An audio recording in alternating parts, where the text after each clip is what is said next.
A Anarquia e os Animais. Jean-Jacques Elisée Reclus.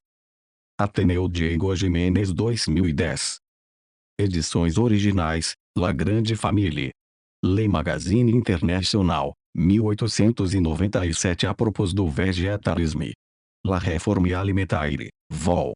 V, número 3, 1901. Tradução e diagramação, Ateneu Diego Jiménez Cobiaite Piracicaba, 2010. http://ateneudiegojimenez.wordpress.com http://cobeifenhaite.net http://www.iwaifenhaite.org. Índice. A Grande Família, 1. A propósito do vegetarianismo, 6. A Grande Família. O homem adora viver em seus sonhos. O esforço que o pensamento deve exercer para tomar conta das realidades lhe parece muito difícil, e ele tenta escapar da tarefa se refugiando em opiniões prontas.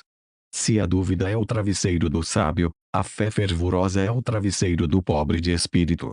Se foi o tempo em que o poder de um Deus Supremo, que sentia no nosso lugar, desejava, agia fora de nós e conduzia de acordo com seu capricho o destino dos homens, nos era amplamente suficiente e nos fazia aceitar nosso destino fatal com resignação ou mesmo gratidão.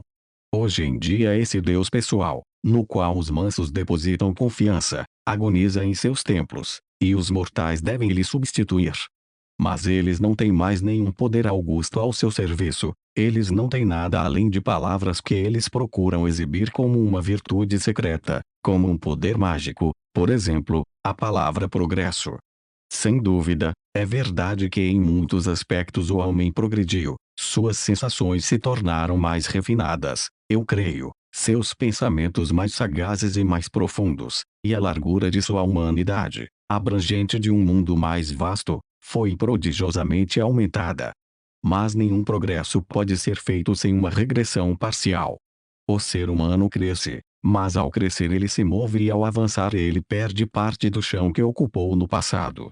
O ideal seria que o homem civilizado tivesse guardado a força do selvagem, que ele também tivesse a habilidade, que ele ainda possuísse o belo equilíbrio dos membros, a saúde natural, a tranquilidade moral, a simplicidade da vida, a intimidade com os animais dos campos, e a harmonia com a terra e tudo o que a habita. Mas o que já foi regra hoje é exceção. Nos está provado por numerosos exemplos que o homem de vontade enérgica, amplamente favorecido pelo seu meio, pode igualar completamente o selvagem em todas as suas qualidades primordiais, e ainda é acrescido por sua consciência embebida em uma alma superior. Mas quantos são aqueles que adquiriram sem perda, que são ao mesmo tempo os equivalentes do primitivo em sua floresta ou em sua pradaria e os equivalentes do artista ou do gênio moderno nas cidades operárias? E se aqui ou ali um homem, singular em força de vontade e em dignidade de conduta, chega a igualar seus ancestrais em suas qualidades nativas, ainda vai além das qualidades adquiridas, poderia ser dito com tristeza que, como um todo, a humanidade certamente perdeu algumas de suas conquistas iniciais. Assim, o mundo animal, do qual nós derivamos nossas origens e que foi nosso educador na arte da existência, que nos ensinou a caça e a pesca, a arte de nos curar e de construir nossas casas, a prática do trabalho em comum, a do suprimento, se tornou mais estranho a nós. Enquanto em relação aos animais, nós falamos hoje em dia de educação ou domesticação no sentido de escravidão, o primitivo pensava fraternalmente na associação. Ele viu nestes seres companheiros, e não servos, e de fato as criaturas cães, pássaros, serpentes, vinham de encontro a ele em caso de perigo comum, especialmente em tempos de tempestade ou inundação. A indígena do Brasil se cerca voluntariamente de toda uma multidão de animais, e em sua cabana e na clareira circundante há antas, veados, gambas e até mesmo onças domésticas. Lá vemos macacos pulando nos galhos acima da cabana. 1. Queixadas fuçando o solo, tucanos, mutuns e papagaios empoleirando-se aqui e ali nos galhos que se movem, protegidos pelos cães e pelos grandes jacamins. E toda esta república se move sem que uma senhora impertinente tenha que distribuir insultos e golpes. O pastor Quechua, percorrendo o planalto dos Andes em companhia de sua lhama de carga, nunca tentou ganhar a assistência do animal amado de outro modo além de por carinho e encorajamento, um único ato de violência, e a lhama, ofendida em sua dignidade pessoal, se deitaria de raiva para não mais se levantar. Ela caminha no seu passo, nunca se deixa carregar um fardo pesado demais, fica parada por bastante tempo ao nascer do sol para contemplar o astro nascente, pede que lhe coroem com flores e fitas, que equilibrem uma bandeira acima de sua cabeça, e deseja que as crianças e as mulheres, ao chegar nas cabanas, a elogiem e a acariciem. O cavalo do beduíno, outro primitivo, não entra na tenda, e as crianças não dormem entre suas pernas. A simpatia natural existente entre todos estes seres os unia em um amplo sentimento de paz e amor. O pássaro vinha empoleirar-se na mão do homem, como ele faz hoje em dia nos chifres do touro, e o esquilo brincava ao alcance da mão do trabalhador do campo ou do pastor. Mesmo na comunidade política, o primitivo não ignorava o animal. Em Fazoco, quando as pessoas depunham um rei, elas nunca deixavam de lhe fazer este discurso: porque você não agrada mais os homens, as mulheres, as crianças e os burros, o melhor que você pode fazer é morrer, e nisso nós vamos te ajudar. Há muito tempo atrás, o homem e o animal não mantinham segredos um do outro. A fera falou. Diz a fábula, mas o importante era que o homem compreendia.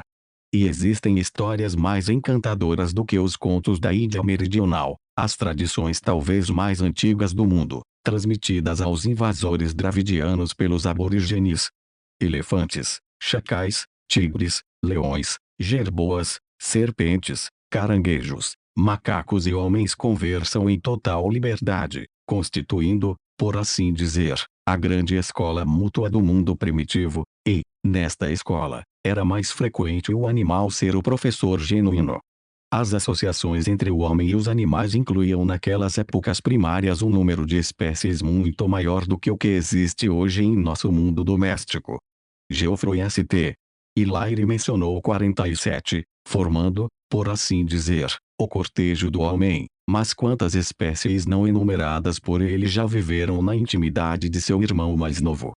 Ele não incluiu os muitos companheiros da Índia Guarani, nem as serpentes que o Dinka no Nilo chama pelo nome com as quais ele divide o leite de suas vacas, nem os rinocerontes que pastam junto com outras criaturas nos prados de ação, nem os crocodilos do Sindh com que os artistas hindus decoram as imagens religiosas.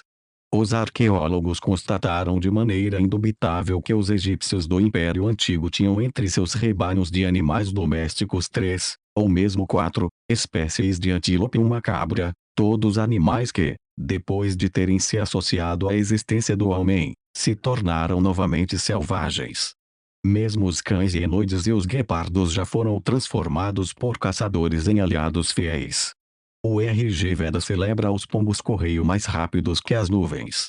Ele vê neles deuses e deusas, e solicita que lhes ofereçam holocaustos e que lhes derramem libações. Muito certamente a história mítica do dilúvio nos lembra da ciência de nossos ancestrais mais antigos na arte de utilizar a velocidade do pombo-correio. Foi uma pomba que Noé enviou da arca para explorar os restos das águas e as terras emergentes, e que ele 2. Trouxe em seu bico um ramo de oliveira. Como a praticamos hoje, a domesticação dos animais atesta também em muitos aspectos uma genuína deterioração moral, pois, longe de melhorar os animais, nós os enfeiamos, vilipendiamos e corrompemos. Nós poderíamos, é verdade, aumentar no animal tanta qualidade de força, de habilidade, de faro, de velocidade de corrida, mas em nosso papel de carnívoros, nós tivemos a preocupação principal de aumentar as massas de carne e gordura que andam em 4 patas, de produzir armazéns de carne ambulante que se movem com dificuldade do esterco ao abatedouro. Podemos dizer sinceramente que o porco é melhor que o javali ou a medrosa ovelha que o intrépido muflão. A grande arte dos criadores é a de castrar suas feras ou de obter híbridos que não podem se reproduzir. Eles treinam cavalos por meio de morso, chicote e esporas e depois se queixam que não encontram sua iniciativa intelectual. Mesmo quando domesticaram os animais sob as melhores condições, eles diminuíram sua força de resistência à doença, sua capacidade de adaptação a novos meios, fazendo deles seres artificiais, incapazes de viver espontaneamente na natureza livre.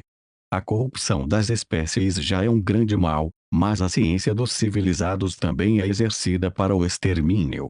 Nós sabemos quantas aves os caçadores europeus destruíram na Nova Zelândia e na Austrália, em Madagascar e nos arquipélagos polares, quantas morsas e outros cetáceos já desapareceram. A baleia fugiu de nossos mares temperados, e em breve nós não a encontraremos nem mesmo entre as geleiras do Oceano Ártico. Todos os grandes animais terrestres estão igualmente ameaçados. Nós conhecemos o destino do auroque e do bisão, nós prevemos o do rinoceronte, do hipopótamo e do elefante. Já que a estatística avalia a produção do marfim de elefante em 800 toneladas ao ano, o que é como dizer que os caçadores matam 40.000 elefantes, sem contar aqueles que, depois de terem sido feridos, vão morrer em arbustos longínquos. Quão distantes estamos dos cingalês dos velhos tempos, para quem a 18ª ciência do homem era adquirir a amizade de um elefante, longe dos assírios da Índia, que entregaram 2 brahmanes como companheiros ao colosso cativo a fim de que ele aprendesse a praticar as virtudes dignas de sua raça. Que contraste existe entre os 2 tipos de civilização que eu tive a oportunidade de ver uma vez em uma plantação no Brasil. 2 touros comprados a alto preço no velho mundo constituíam o orgulho do proprietário. Um deles, vindo de Jarze, puxava uma corrente que passava através de suas narinas, mugindo, esfumaçando, cavucando a terra com seus cascos, apontando seus chifres, observando seu guardião com um olhar maligno. O outro, um zebu, importado da Índia, nos seguia como um cão, implorando carícias com seus olhos doces.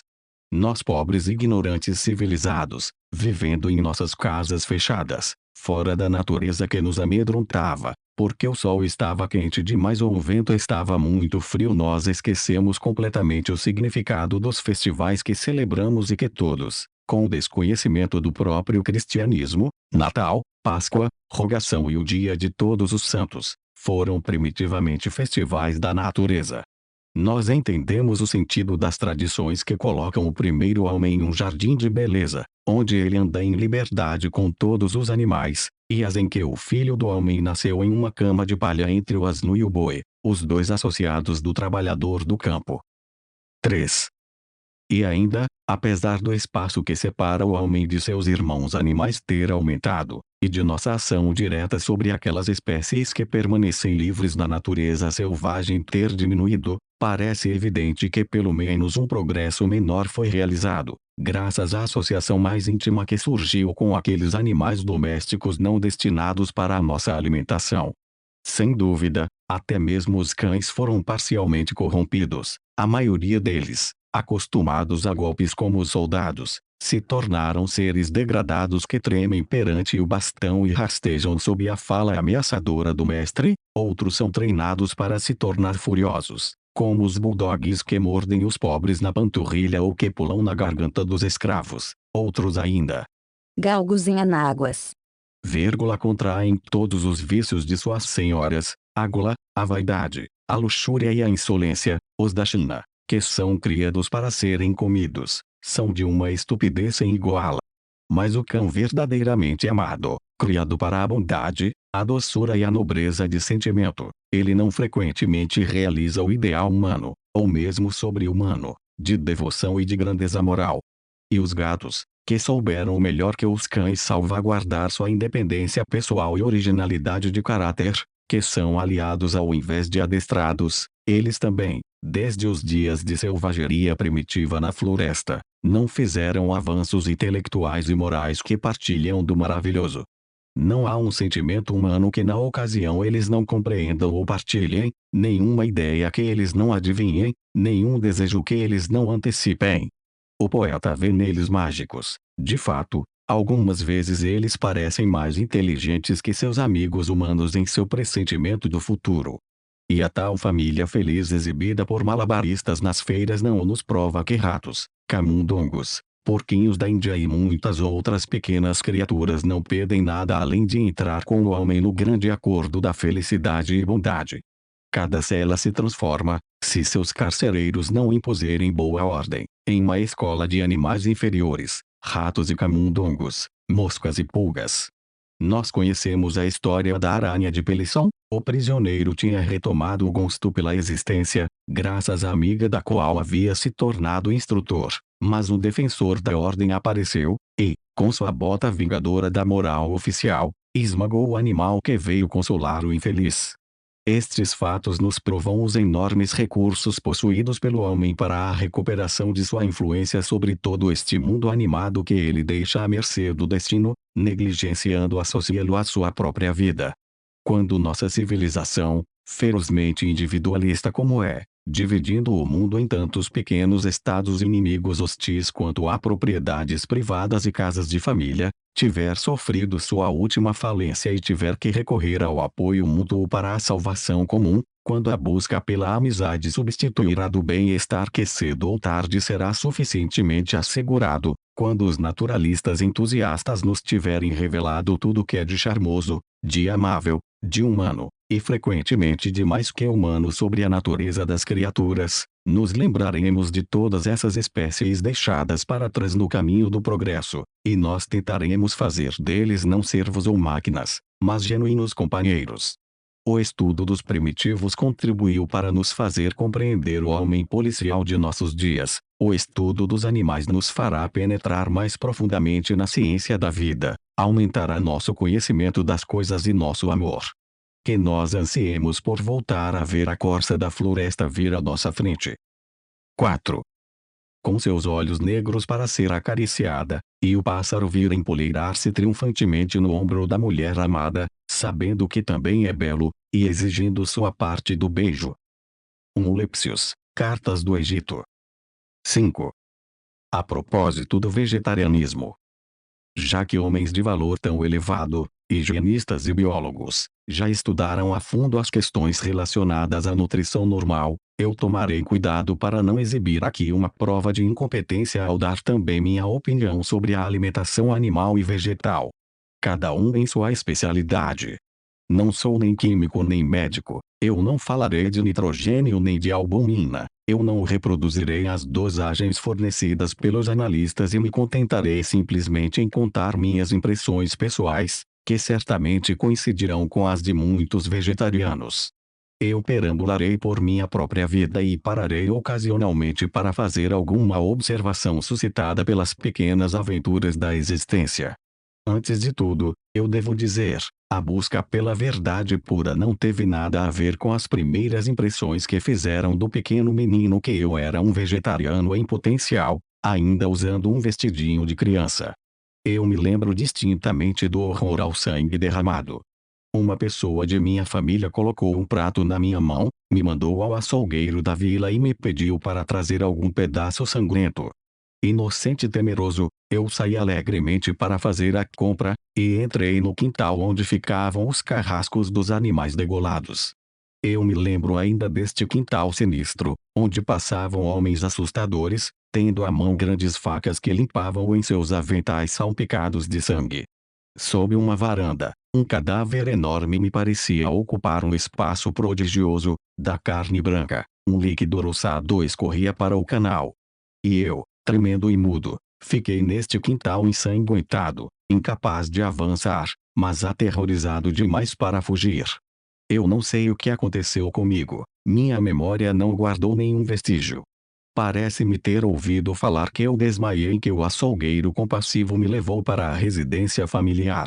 Eu não pesava mais que um daqueles carneiros que ele degolava toda manhã. Outras cenas assombram meus anos de infância e, como a do abatedouro, marcam várias épocas de minha história. Eu vejo o porco dos camponeses, açougueiros de ocasião e, portanto, mais cruéis, um deles sangrava lentamente o animal para que o sangue pingasse gota a gota, porque é indispensável, parece, para o bom preparo dos pudins, que a vítima tenha sofrido bastante. Ele de fato gritava em um choro contínuo, cortado por murmúrios infantis, de apelos desesperados, quase humanos. Parecia que escutávamos uma criança, E o leitão doméstico não foi de fato por um ano a criança da casa, sobrealimentado com vistas à engorda, e respondeu com uma afeição genuína a todo o cuidado que não tinha outro objetivo além do de lhe produzir uma grossa camada de toucinho. E quando o coração responde ao coração, quando a dona de casa encarregada de cuidar do porco se apega à amizade de seu órfão e lhe acaricia, lhe elogia e fala dele, acham ridículo, como se fosse absurdo, quase degradante, amar um animal que nos ama. Uma das mais fortes impressões da minha infância é a de ter assistido a um destes dramas rurais, a degola de um porco, realizada por toda uma população insurgida contra uma boa velhinha, minha tia-avó, que não queria consentir com o assassinato de seu gordo amigo. A multidão da vila tinha entrado à força no chiqueiro, à força ela levou a criatura ao rústico abatedouro onde se encontrava o aparato para a degola, enquanto a triste senhora, caída sobre um banco, derramava lágrimas silenciosas. Eu fiquei ao lado dela e observei o choro, não sabendo se deveria. 6. Compartilhar o seu pesar ou acreditar junto com a multidão que a degola do porco era justa, legítima, comandada pelo bom senso assim como pelo destino. Cada um de nós, especialmente quem viveu em um meio popular, longe das cidades comuns, uniformes, onde tudo é metodicamente classificado e escondido, cada um de nós já pôde ser testemunha destes atos bárbaros, cometidos pelo carnívoro contra as criaturas que come. Não é preciso ir até a tal Porcópolis da América do Norte ou a um saladeiro de La Plata para contemplar os horrores dos massacres que constituem a condição primária de nossa alimentação habitual.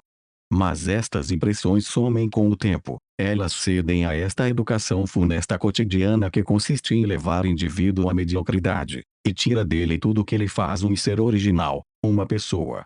Os pais, os educadores, oficiais e voluntários, os médicos, sem contar o indivíduo poderoso ao qual chamam de todo mundo, trabalham juntos para endurecer o caráter da criança a respeito desta carne sobre patas, que no entanto ama como nós, sente como nós, e também pode progredir sobre nossa influência, a menos que regrida conosco. Porque esta é precisamente uma das consequências mais prejudiciais de nossos hábitos carnívoros, que as espécies de animais sacrificadas ao apetite humano tenham sido sistemática e metodicamente desfiguradas, diminuídas, desvalorizadas em sua inteligência e seu valor moral. O próprio nome do animal no qual o javali foi transformado se tornou o mais grosseiro dos insultos. A massa de carne que vemos chafurdando em poças nauseantes é tão terrível de olhar que evitamos alegremente qualquer analogia de nome entre a criatura e os pratos que fazemos dela. Que diferença de forma e de galope entre o muflão que salta sobre as rochas das montanhas e a ovelha que, então destituída de qualquer iniciativa individual, mera carne estupidificada entregue ao medo, não se afasta mais do rebanho, e joga a si mesma debaixo dos dentes do cão que a persegue. A mesma degradação sobre o boi, que nós vemos hoje em dia se movendo com dificuldade nos pastos, transformado pelos criadores em uma enorme massa ambulante de formas geométricas, como se tivesse sido desenhado previamente pela faca do açougueiro. E é à produção destes monstros que nós aplicamos o termo criação. Eis como os homens cumprem sua missão de educadores quanto aos seus irmãos, os animais. Quanto ao resto, não é assim que nós agimos em relação à natureza inteira. Solte um bando de engenheiros em um vale charmoso, no meio de prados e árvores, sobre os bancos de qualquer rio belo, e verá você em breve o que eles terão feito. Eles terão tido todo o cuidado em tornar seu trabalho pessoal também o mais evidente possível e em mascarar a natureza sob suas pilhas de pedras e carvão. Da mesma maneira, eles todos estariam orgulhosos de ver a fumaça de suas locomotivas se entrecruzando no céu em uma rede imunda de faixas amareladas ou negras. É verdade que estes mesmos engenheiros alegam no momento embelezar a natureza. É assim como os artistas belgas protestando recentemente contra a devastação das paisagens ribeirinhas do Meuse, e o ministro se apressando em lhes comunicar que a partir de então eles ficariam contentes com ela. Ele se comprometeu a construir as novas fábricas com torres góticas. Da mesma maneira os açougueiros expõem os cadáveres esquartejados, as carnes sanguinolentas sob os olhos do público, mesmo na lateral das ruas mais frequentadas, ao lado das floriculturas e perfumarias, da mesma maneira. 7. Eles têm a audácia de colocar guirlandas de rosas por sob as carnes penduradas, e a estética está salva. Surpreendemos-nos ao ler nos jornais que todas as atrocidades da guerra da China são não um pesadelo, mas uma realidade lamentável.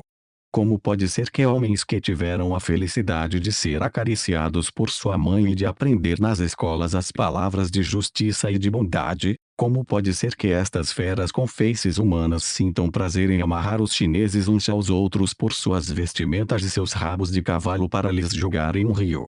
Como pode ser que eles acabem com os feridos e façam os prisioneiros cavar suas covas na frente dos fuzis? E quem são estes assassinos assustadores? Eles são gente que nos assemelha, que estudam e leem como nós, que têm irmãos, amigos, uma esposa ou uma noiva, e, mais cedo ou mais tarde, nós podemos ter a chance de conhecê-los, de apertar sua mão sem encontrar os vestígios do sangue vertido. Mas não há alguma relação direta de causa e efeito entre a dieta destes carrascos que se dizem civilizadores e seus atos ferozes. Eles também se acostumaram a glorificar a carne sangrenta como geradora de saúde, de força e de inteligência. Eles também entram sem repugnância nos matadouros onde se escorrega sobre o pavimento avermelhado e onde se respira o odor insípido e doce do sangue. Não há portanto grande diferença entre o cadáver de um boi e o de um homem. Os membros amputados e as entranhas se misturando umas com as outras se parecem muito. O abate do primeiro facilita o assassinato do segundo, especialmente quando ressoa a ordem de um chefe ou quando de longe vêm as palavras do mestre coroado. Seja impiedoso. Um provérbio francês diz que qualquer caso ruim pode ser negado. Este ditado teria uma certa quantidade de verdade se os soldados de cada nação tivessem cometido suas crueldades isoladamente. Poderiam então ser colocadas sob a culpa da inveja, do ódio nacional, as atrocidades atribuídas a eles. Mas na China, russos, franceses, ingleses, alemães não se escondem mais modestamente uns dos outros. As testemunhas oculares e os próprios atores nos informam em todas as línguas, uns com cinismo, outros com reticência. A verdade não pode mais ser negada, mas deve-se criar uma nova moral para lhe explicar. Esta moral é que há dois direitos das pessoas, um que se aplica aos amarelos, e a outra que é o privilégio das brancas. Assassinar, torturar os primeiros parece de agora em diante permitido, enquanto seria errado fazê-lo aos segundos. Mas em relação aos animais, a moral não é igualmente elástica. Ao provocar cachorros para rasgar uma raposa em pedaços, o cavalheiro aprende a lançar seus homens sobre o chinês que foge. As duas caçadas não são nada além de um mesmo esporte, entretanto, quando a vítima é um homem, a emoção, o prazer são provavelmente mais fortes. Que o diga aquele que invocou recentemente o nome de Átila para dar este monstro de exemplo a seus guerreiros. Não é uma digressão mencionar os horrores da guerra em conexão com o massacre de gado e os banquetes para carnívoros. A dieta corresponde bem aos modos dos indivíduos. Sangue chama sangue. A este respeito, qualquer um pode consultar suas lembranças sobre os homens que conhece, e nenhuma dúvida pode permanecer em sua mente sobre o contraste que, de uma maneira geral, os vegetarianos apresentam com os gordos devoradores de carne, os ávidos bebedores de sangue, em amenidade de modos, na doçura do caráter, na igualdade da vida. 8. É verdade que estas são qualidades tidas em mediocre estima por aqueles super-homens que, sem serem superiores aos outros mortais, têm pelo menos mais arrogância e pretendem se elevar pelo desprezo dos humildes, pela exaltação dos fortes. De acordo com eles, a doçura seria dos fracos e os doentes obstruem o caminho, e seria um ato de caridade se livrar deles. Se nós não os matássemos, que ao menos os deixássemos morrer.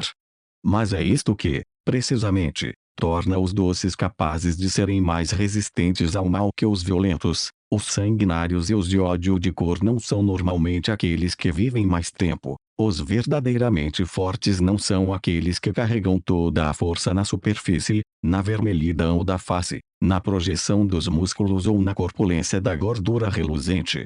Ademais, a estatística poderá nos informar em breve de uma maneira positiva quanto a este respeito. Ela já o teria feito se tanta gente interessada não tivesse ocupada em reunir de qualquer jeito os números verdadeiros ou falsos para defender suas respectivas teorias.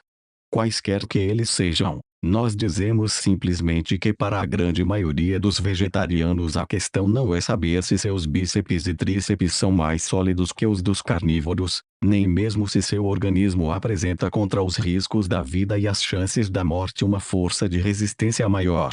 O que é o mais importante para eles é o ato de reconhecer a solidariedade de afeição e de bondade que une o homem ao animal. Consiste em estender a nossos irmãos ditos inferiores o sentimento que na espécie humana já pôs um fim ao canibalismo.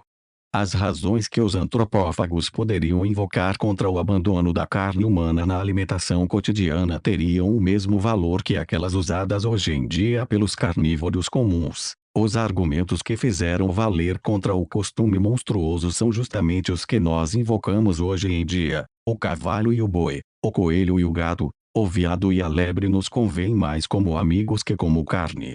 Nós queremos lhes conservar ou como companheiros de trabalho respeitáveis, ou como simples associados na alegria de viver e de amar. Mas, Nos dirão, se você se abster da carne de animais, outros carnívoros, humanos ou feras, os comerão no lugar de você, ou então a fome e os elementos se encarregarão de destruí-los.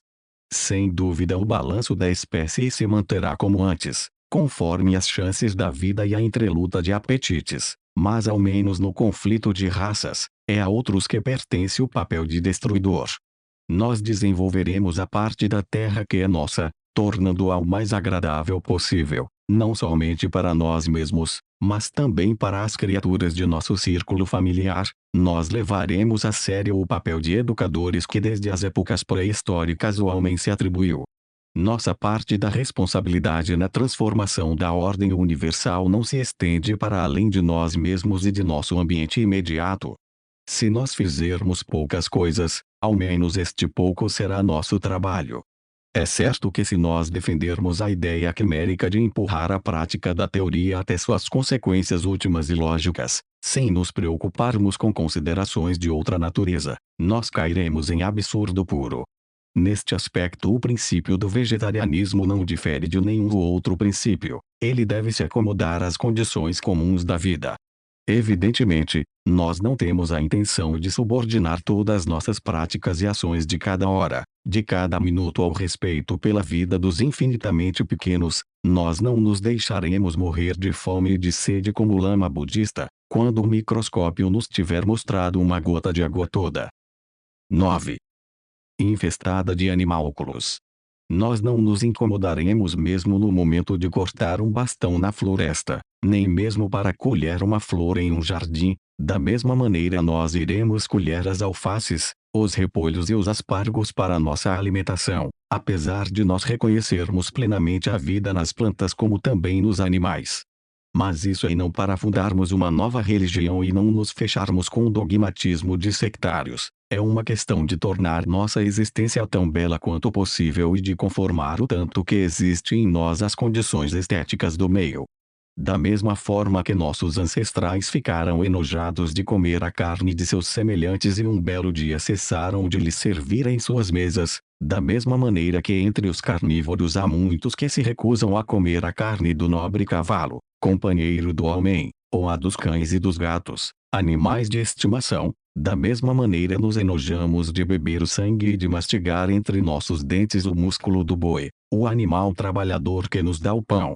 Nós ansiamos por não mais escutar os balidos das ovelhas, os mugidos das vacas, os grunhidos e os gritos estridentes dos porcos quando os levamos para o abatedouro. Nós aspiramos ao tempo em que não passaremos mais correndo para encurtar o horrível minuto na frente do local de massacre com córregos sanguinolentos e fileiras de ganchos afiados onde penduram os cadáveres, e a equipe manchada de sangue, armada de facas horríveis. Nós temos a preocupação de viver enfim em uma cidade onde não corramos mais o risco de ver açougues cheios de cadáveres ao lado das sedarias e joalherias, na frente da farmácia ou da vitrine de frutas perfumadas, ou da bela livraria, ornamentada de gravuras, de estatuetas e de obras de arte. Nós queremos em volta de nós um meio que atraia o olhar e que se sintonize com a beleza. E já que os fisiologistas, melhor ainda. Nossa experiência pessoal nos diz que estas feias comidas de carnes esquartejadas não são necessárias para manter nossa existência. Nós nos afastamos desses alimentos horrorosos que agradaram nossos ancestrais, e que agradam ainda a maioria de nossos contemporâneos. Nós esperamos que em não muito tempo estes tenham ao menos a educação de esconder sua comida. Os abatedouros já estão relegados aos subúrbios afastados, que os açougues sigam o mesmo caminho, encolhendo-se como os estábulos nos cantos obscuros. A feiura é também a razão pela qual nós abominamos a viviseção e toda a experiência perigosa, a não ser quando elas são heroicamente praticadas pelo gênio sobre sua própria pessoa. É também porque seu trabalho é feio que o naturalista que espeta as borboletas em sua caixa e o que destrói todo o formigueiro para contar as formigas nos inspiram o desgosto. Nos reviramos de repulsa pelo engenheiro que deforma a natureza ao aprisionar uma cascata em suas tubulações de ferro, e pelo lenhador californiano que abate uma árvore de 4.000 anos e de 100 metros de altura para exibir seus anéis nas feiras ou nas exposições. A feiura nas pessoas, nos atos, na vida, na natureza circundante, eis o inimigo por excelência. Tornemo-nos belos e que nossa vida seja bela. Quais são então os alimentos que parecem responder melhor ao nosso ideal de beleza tanto em sua natureza quanto ao preparo que deve ter o objeto? Estes alimentos são precisamente aqueles que todo o tempo foram os mais apreciados pelos homens de vida simples e que podem passar melhor sem os artifícios mentirosos da cozinha. Eles são os ovos, os grãos e as frutas, ou seja, os produtos da vida animal e da vida vegetal. 10.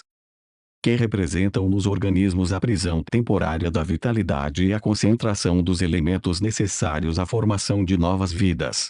Os ovos do animal, os grãos da planta, os frutos da árvore, são o fim de um organismo que não existe mais, o começo de um organismo que ainda não existe. O homem lhes recolhe para sua alimentação sem matar o ser que lhes deu, já que eles são formados no ponto de contato entre duas gerações. Além disso, os cientistas que estudam química orgânica não nos dizem que o ovo do animal ou da planta é o reservatório por excelência de todo o elemento vital. Onde vive um ex-ovo? 11. Esta obra foi digitalizada sem fins comerciais e destinada unicamente à leitura de pessoas portadoras de deficiência visual. Por força da Lei de Direitos de Autor.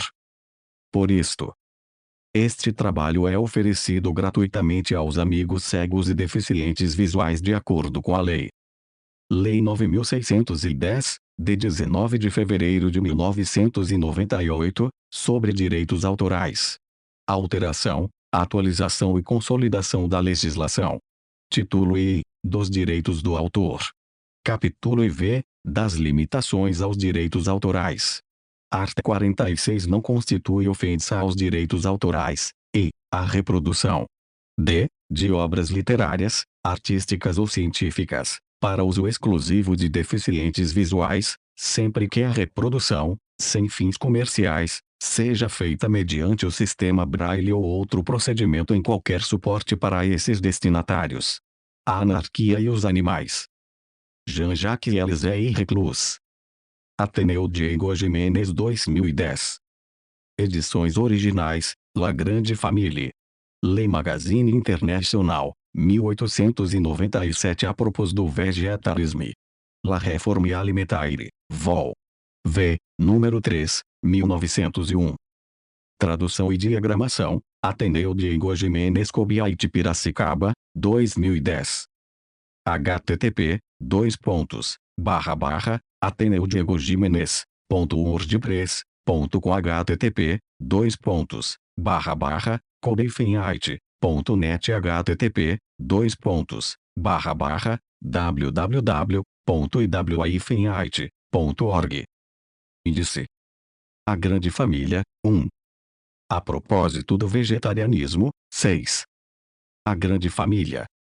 O homem adora viver em seus sonhos. O esforço que o pensamento deve exercer para tomar conta das realidades lhe parece muito difícil, e ele tenta escapar da tarefa se refugiando em opiniões prontas. Se a dúvida é o travesseiro do sábio, a fé fervorosa é o travesseiro do pobre de espírito. Se foi o tempo em que o poder de um Deus supremo, que sentia no nosso lugar, desejava, agia fora de nós e conduzia de acordo com seu capricho o destino dos homens, nos era amplamente suficiente e nos fazia aceitar nosso destino fatal com resignação ou mesmo gratidão. Hoje em dia esse Deus pessoal, no qual os mansos depositam confiança, agoniza em seus templos, e os mortais devem lhe substituir. Mas eles não têm mais nenhum poder augusto ao seu serviço, eles não têm nada além de palavras que eles procuram exibir como uma virtude secreta, como um poder mágico, por exemplo, a palavra progresso. Sem dúvida, é verdade que em muitos aspectos o homem progrediu, suas sensações se tornaram mais refinadas, eu creio, seus pensamentos mais sagazes e mais profundos, e a largura de sua humanidade, abrangente de um mundo mais vasto, foi prodigiosamente aumentada.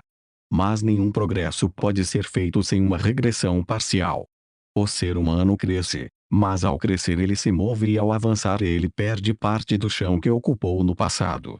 O ideal seria que o homem civilizado tivesse guardado a força do selvagem, que ele também tivesse a habilidade, que ele ainda possuísse o belo equilíbrio dos membros, a saúde natural, a tranquilidade moral, a simplicidade da vida, a intimidade com os animais dos campos, e a harmonia com a terra e tudo o que a habita. Mas o que já foi regra hoje é exceção. Nos está provado por numerosos exemplos que o homem de vontade enérgica, amplamente favorecido pelo seu meio, pode igualar completamente o selvagem em todas as suas qualidades primordiais, e ainda é acrescido por sua consciência embebida em uma alma superior. Mas quantos são aqueles que adquiriram sem perda, que são ao mesmo tempo os equivalentes do primitivo em sua floresta ou em sua pradaria e os equivalentes do artista ou do gênio moderno nas cidades operárias? E se aqui ou ali um homem, singular em força de vontade e em dignidade de conduta, chega a igualar seus ancestrais em suas qualidades nativas, ainda vai além das qualidades adquiridas, poderia ser dito com tristeza que, como um todo, a humanidade certamente perdeu algumas de suas conquistas iniciais. Assim, o mundo animal, do qual nós derivamos nossas origens e que foi nosso educador na arte da existência, que nos ensinou a caça e a pesca, a arte de nos curar e de construir nossas casas, a prática do trabalho em comum, a do suprimento, se tornou mais estranho a nós. Enquanto em relação aos animais, nós falamos hoje em dia de educação ou domesticação no sentido de escravidão, o primitivo pensava fraternalmente na associação. Ele viu nestes seres companheiros, e não servos, e de fato as criaturas cães, pássaros, serpentes, vinham de encontro a ele em caso de perigo comum, especialmente em tempos de tempestade ou inundação. A indígena do Brasil se cerca voluntariamente de toda uma multidão de animais, e em sua cabana e na clareira circundante há antas, veados, gambas e até mesmo onças domésticas. Lá vemos macacos pulando nos galhos acima da cabana. 1. Queixadas fuçando o solo, tucanos, mutuns e papagaios empoleirando-se aqui e ali nos galhos que se movem, protegidos pelos cães e pelos grandes jacamins. E toda esta república se move sem que uma senhora impertinente tenha que distribuir insultos e golpes. O pastor Quichua, percorrendo o planalto dos Andes em companhia de sua lhama de carga, nunca tentou ganhar a assistência do animal amado de outro modo além de por carinho e encorajamento, um único ato de violência, e a lhama, ofendida em sua dignidade pessoal, se deitaria de raiva para não mais se levantar. Ela caminha no seu passo, nunca se deixa carregar um fardo pesado demais, fica parada por bastante tempo ao nascer do sol para contemplar o astro nascente, pede que lhe coroem com flores e fitas, que equilibrem uma bandeira acima de sua cabeça, e deseja que as crianças e as mulheres, ao chegar nas cabanas, a elogiem e a acariciem. O cavalo do beduíno, outro primitivo, não entra na tenda, e as crianças não dormem entre suas pernas. A simpatia natural existente entre todos estes seres os unia em um amplo sentimento de paz e amor. O pássaro vinha empoleirar-se na mão do homem, como ele faz hoje em dia nos chifres do touro, e o esquilo brincava ao alcance da mão do trabalhador do campo ou do pastor. Mesmo na comunidade política, o primitivo não ignorava o animal. Em Fasoco, quando as pessoas depunham um rei, elas nunca deixavam de lhe fazer este discurso: porque você não agrada mais os homens, as mulheres, as crianças e os burros, o melhor que você pode fazer é morrer, e nisso nós vamos te ajudar. Há muito tempo atrás, o homem e o animal não mantinham segredos um do outro. A fera falou. Diz a fábula, mas o importante era que o homem compreendia. E existem histórias mais encantadoras do que os contos da Índia Meridional, as tradições talvez mais antigas do mundo, transmitidas aos invasores dravidianos pelos aborígenes. Elefantes, chacais, tigres, leões, jerboas, serpentes, caranguejos, macacos e homens conversam em total liberdade, constituindo, por assim dizer, a grande escola mútua do mundo primitivo, e, nesta escola, era mais frequente o animal ser o professor genuíno. As associações entre o homem e os animais incluíam naquelas épocas primárias um número de espécies muito maior do que o que existe hoje em nosso mundo doméstico. Geoffroy St. Hilaire mencionou 47, formando, por assim dizer, o cortejo do homem, mas quantas espécies não enumeradas por ele já viveram na intimidade de seu irmão mais novo? Ele não incluiu os muitos companheiros da Índia Guarani, nem as serpentes que o Dinka no Nilo chama pelo nome com as quais ele divide o leite de suas vacas, nem os rinocerontes que pastam junto com outras criaturas nos prados de ação, nem os crocodilos do Sindh com que os artistas hindus decoram as imagens religiosas. Os arqueólogos constataram de maneira indubitável que os egípcios do Império Antigo tinham entre seus rebanhos de animais domésticos 3, ou mesmo 4, espécies de antílope e uma cabra, todos animais que, depois de terem se associado à existência do homem, se tornaram novamente selvagens. Mesmo os cães hienoides e os guepardos já foram transformados por caçadores em aliados fiéis. O RG Veda celebra os pombos-correio mais rápidos que as nuvens. Ele vê neles deuses e deusas, e solicita que lhes ofereçam holocaustos e que lhes derramem libações. Muito certamente a história mítica do dilúvio nos lembra da ciência de nossos ancestrais mais antigos na arte de utilizar a velocidade do pombo-correio. Foi uma pomba que Noé enviou da arca para explorar os restos das águas e as terras emergentes, e que ele 2. Trouxe em seu bico um ramo de oliveira. Como a praticamos hoje, a domesticação dos animais atesta também em muitos aspectos uma genuína deterioração moral, pois, longe de melhorar os animais, nós os enfeiamos, vilipendiamos e corrompemos. Nós poderíamos, é verdade, aumentar no animal tanta qualidade de força, de habilidade, de faro, de velocidade de corrida, mas em nosso papel de carnívoros, nós tivemos a preocupação principal de aumentar as massas de carne e gordura que andam em quatro patas, de produzir armazéns de carne ambulante que se movem com dificuldade do esterco ao abatedouro. Podemos dizer sinceramente que o porco é melhor que o javali ou a medrosa ovelha que o intrépido muflão. A grande arte dos criadores é a de castrar suas feras ou de obter híbridos que não podem se reproduzir. Eles treinam cavalos por meio de morso, chicote e esporas e depois se queixam que não encontram sua iniciativa intelectual. Mesmo quando domesticaram os animais sob as melhores condições, eles diminuíram sua força de resistência à doença, sua capacidade de adaptação a novos meios, fazendo deles seres artificiais, incapazes de viver espontaneamente na natureza livre. A corrupção das espécies já é um grande mal, mas a ciência dos civilizados também é exercida para o extermínio. Nós sabemos quantas aves os caçadores europeus destruíram na Nova Zelândia e na Austrália, em Madagascar e nos arquipélagos polares, quantas morsas e outros cetáceos já desapareceram. A baleia fugiu de nossos mares temperados, e em breve nós não a encontraremos nem mesmo entre as geleiras do Oceano Ártico. Todos os grandes animais terrestres estão igualmente ameaçados.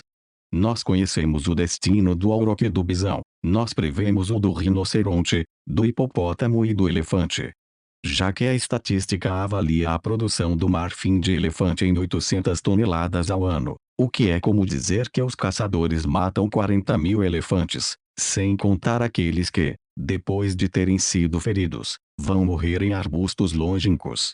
Quão distantes estamos dos cingalês dos velhos tempos, para quem a 18ª ciência do homem era adquirir a amizade de um elefante, longe dos assírios da Índia, que entregaram 2 brahmanes como companheiros ao colosso cativo a fim de que ele aprendesse a praticar as virtudes dignas de sua raça.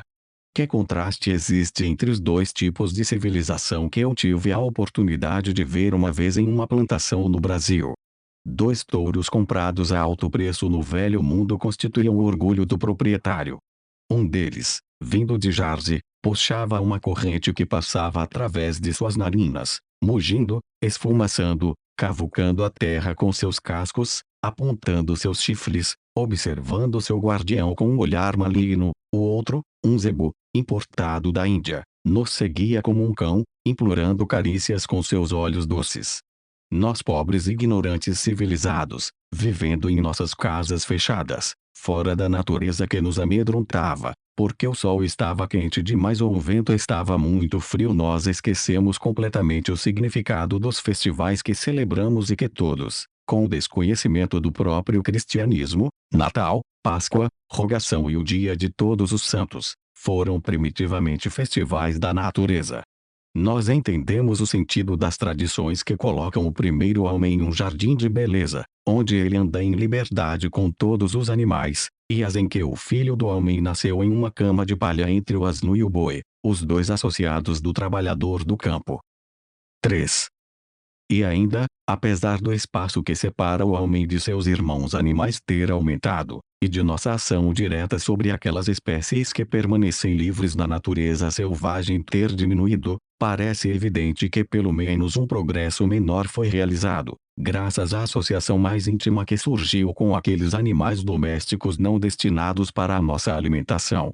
Sem dúvida, até mesmo os cães foram parcialmente corrompidos. A maioria deles, acostumados a golpes como os soldados, se tornaram seres degradados que tremem perante o bastão e rastejam sob a fala ameaçadora do mestre. Outros são treinados para se tornar furiosos, como os bulldogs que mordem os pobres na panturrilha ou que pulam na garganta dos escravos. Outros ainda, galgos em anáguas, contraem todos os vícios de suas senhoras, a gula, a vaidade, a luxúria e a insolência. Os da China, que são criados para serem comidos, são de uma estupidez sem igual.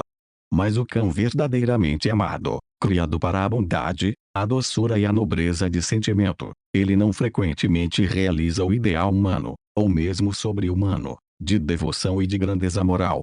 E os gatos, que souberam melhor que os cães salvaguardar sua independência pessoal e originalidade de caráter, que são aliados ao invés de adestrados, eles também, desde os dias de selvageria primitiva na floresta, não fizeram avanços intelectuais e morais que partilham do maravilhoso.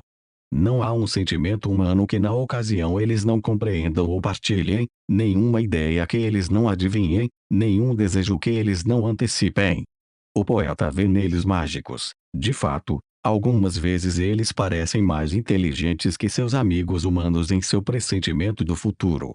E a tal família feliz exibida por malabaristas nas feiras não nos prova que ratos, camundongos, porquinhos da Índia e muitas outras pequenas criaturas não pedem nada além de entrar com o homem no grande acordo da felicidade e bondade. Cada cela se transforma, se seus carcereiros não impuserem boa ordem, em uma escola de animais inferiores, ratos e camundongos, moscas e pulgas.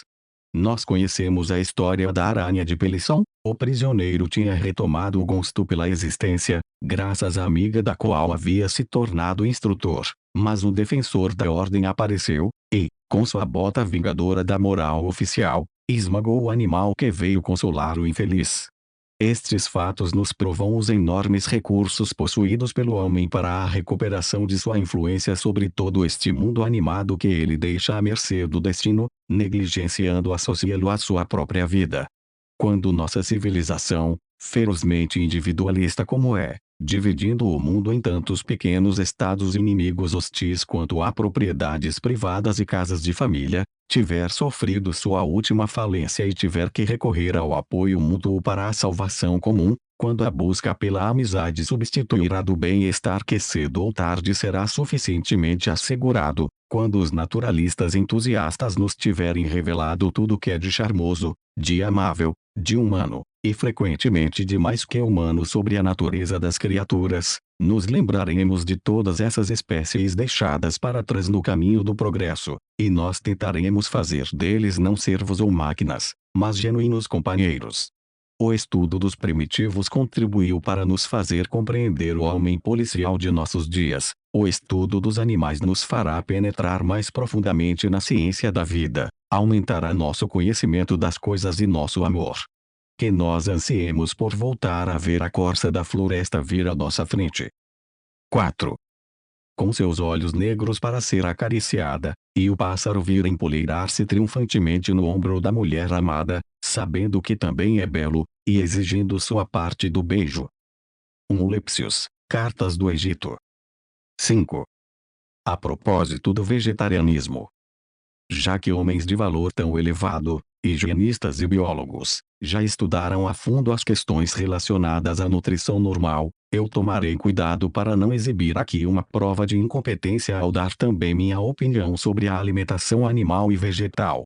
Cada um em sua especialidade. Não sou nem químico nem médico, eu não falarei de nitrogênio nem de albumina, eu não reproduzirei as dosagens fornecidas pelos analistas e me contentarei simplesmente em contar minhas impressões pessoais, que certamente coincidirão com as de muitos vegetarianos. Eu perambularei por minha própria vida e pararei ocasionalmente para fazer alguma observação suscitada pelas pequenas aventuras da existência.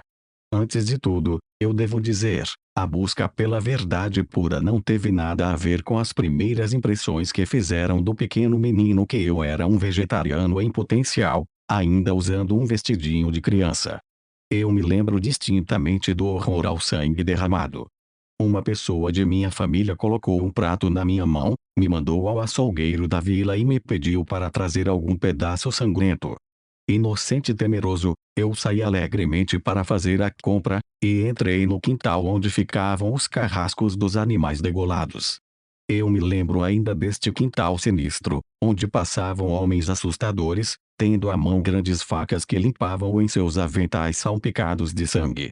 Sob uma varanda, um cadáver enorme me parecia ocupar um espaço prodigioso, da carne branca, um líquido roçado escorria para o canal.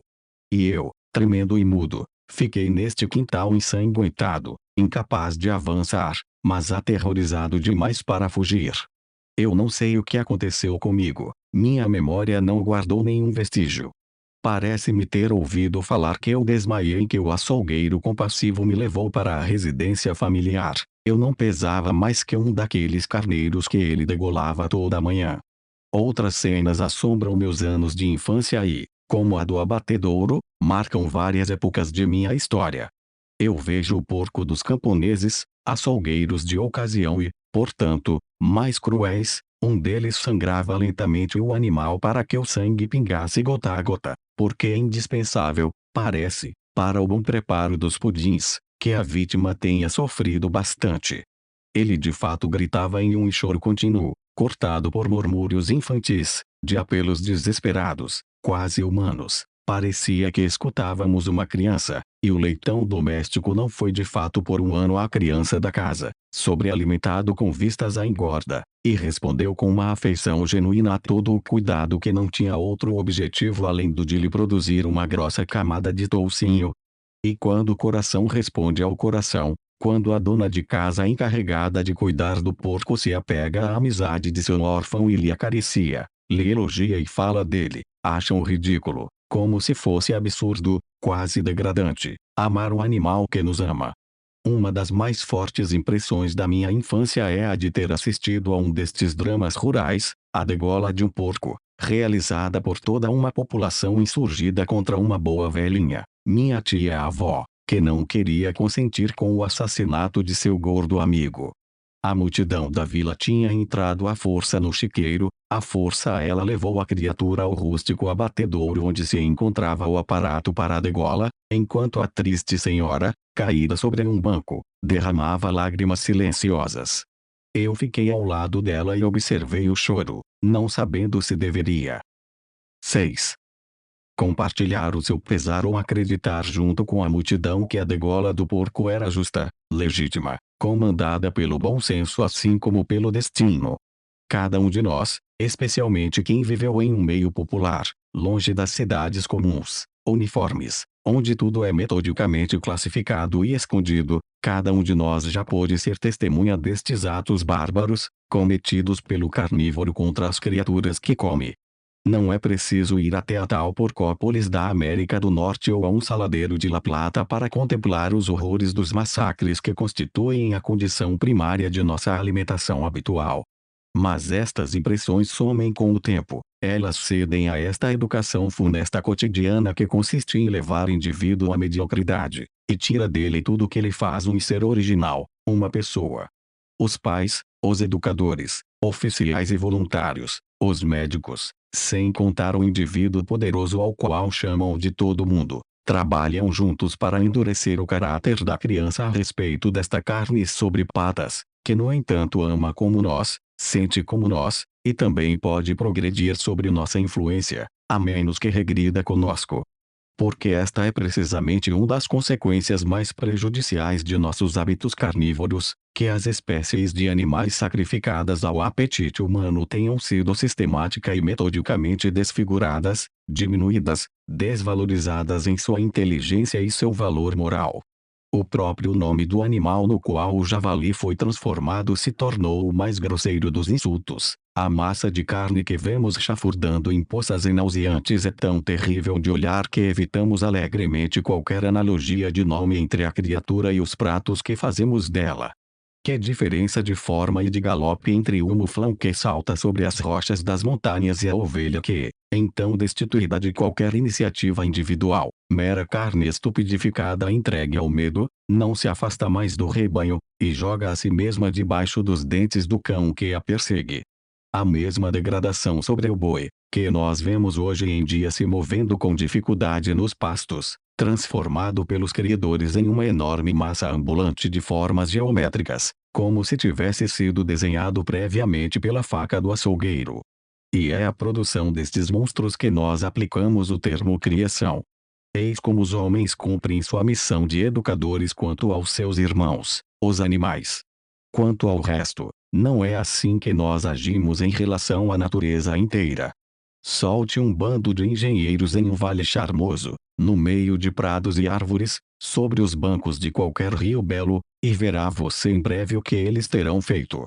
Eles terão tido todo o cuidado em tornar seu trabalho pessoal também o mais evidente possível e mascarar a natureza sob suas pilhas de pedras e carvão. Da mesma maneira, eles todos estariam orgulhosos de ver a fumaça de suas locomotivas se entrecruzando no céu em uma rede imunda de faixas amareladas ou negras. É verdade que estes mesmos engenheiros alegam no momento embelezar a natureza.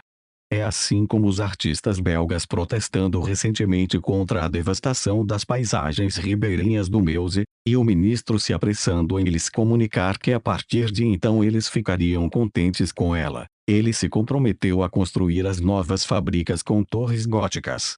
Da mesma maneira os açougueiros expõem os cadáveres esquartejados, as carnes sanguinolentas sob os olhos do público, mesmo na lateral das ruas mais frequentadas, ao lado das floriculturas e perfumarias, da mesma maneira. 7. Eles têm a audácia de colocar guirlandas de rosas por sob as carnes penduradas, e a estética está salva. Surpreendemo-nos ao ler nos jornais que todas as atrocidades da guerra da China são não um pesadelo, mas uma realidade lamentável.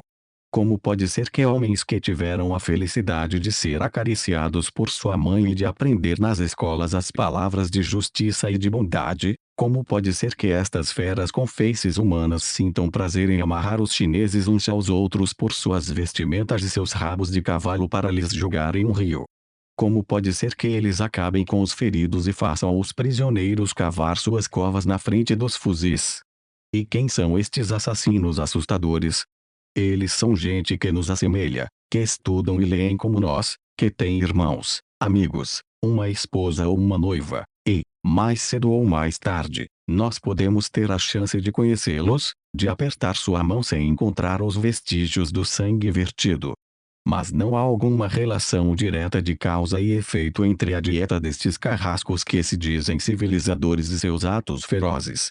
Eles também se acostumaram a glorificar a carne sangrenta como geradora de saúde, de força e de inteligência. Eles também entram sem repugnância nos matadouros onde se escorrega sobre o pavimento avermelhado e onde se respira o odor insípido e doce do sangue. Não há portanto grande diferença entre o cadáver de um boi e o de um homem. Os membros amputados e as entranhas se misturando umas com as outras se parecem muito. O abate do primeiro facilita o assassinato do segundo, especialmente quando ressoa a ordem de um chefe ou quando de longe vêm as palavras do mestre coroado. Seja impiedoso. Um provérbio francês diz que qualquer caso ruim pode ser negado.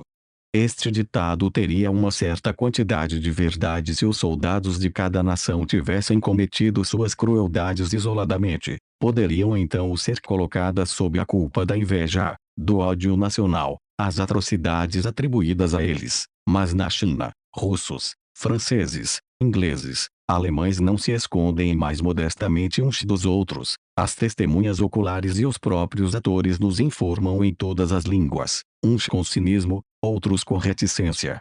A verdade não pode mais ser negada, mas deve-se criar uma nova moral para lhe explicar. Esta moral é que há dois direitos das pessoas, um que se aplica aos amarelos, e a outra que é o privilégio das brancas.